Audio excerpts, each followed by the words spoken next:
কিরে কি হয়েছে ভাই? বড় ভাই বসেন। কিসের তোর টাকা? থেকে আমি 150 টাকা পাই, তুই আমাকে দাস না কি জন্য? 150 টাকা না তো, তুই কত? 150 টাকা ভাগ।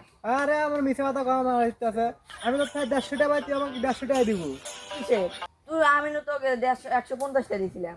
150 টাকা না, আমি তোর থেকে 150 দিছি, তোর থেকে আমি 150 নিমু। না তোর থেকে আমি টাকা পাই 150, তুই আমাকে টাকা দিতেছ না, বারবার খালি ঘুরাইতেছ। না ভাই, 150 টাকা না তো, 150 টাকা পান। আরে না ভাই, আপনার থেকে আমি 150 টাকা পাই, 150 না, আপনার থেকে আমি 150 টাকাই পাই, 150 টাকাই দেওয়া লাগবে। না না ভাই, আপনি আমার থেকে 150 টাকা পান না, 150 টাকাই পান। এটা আবার কেবা কথা হলো? আমি 150 টাকা দিলাম, 150 টাকা নিমু, 150 টাকা কি জন্য নিমু? 150 টাকা না নেবো, কারণ আমি আপনাকে দিয়েছিলাম 150 টাকা। এ তো বুঝতেছেন না কে? মিল- 150 টাকা ভাই, বুঝতেছেন না? ভাই আপনার কি হয়েছে? নাইম ভাই কি হয়েছে? কি হইবো মানে? আরে আমি আর থেকে 150 টাকা পাই, আমাকে দিতেছে না। না, আমার থেকে 150 টাকা পাই। এই যে খালি মিথ্যা কথা কইতাছে। আরে ভাই 150 টাকা যে কথা ওই 150 টাকা তো একই কথা। দেন, পেঁয়াজ বেড়ে দিতেন। ফের আমার নতুন কি কথা কয়? খাওয়া লাগবে একটা। এই যে দিয়ে খালি পেঁয়াজ বেড়ে দেয়।